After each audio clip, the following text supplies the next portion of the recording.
Tahu tak, pada 10 Jun 1990, sebuah pesawat British Airways penerbangan 5390 sedang mendaki di ruang udara di Didcot, England apabila cermin hadapan kokpit di sebelah kiri tersebut tiba-tiba pecah dan tercabut.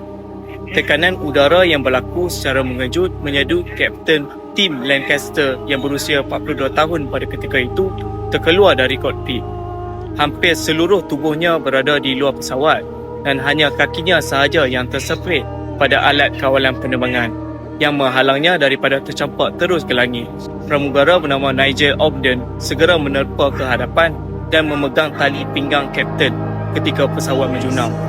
Selama lebih 20 minit kru bergila-gila memegang buku lali Lancaster walaupun tubuhnya dihentam angin yang berkelajuan 400 km sejam dengan suhu yang beku. Walaupun ketika itu mereka menyangka dia sudah meninggal dunia, tapi mereka tetap tidak melepaskan pegangan terhadap Kapten Tim. Akhirnya, pembantu juruterbang bernama Alastair Atchison berjaya mendaratkan pesawat PAC-111 dengan selamat di lapangan terbang Southampton. Semua penumpang terselamat dan perkara luar biasa berlaku di mana Kapten Tim Lancaster juga terselamat dengan hanya mengalami patah tulang dan frostbite. Selepas pulih, Kapten Tim kembali bertugas sebagai juruterbang 5 bulan kemudian.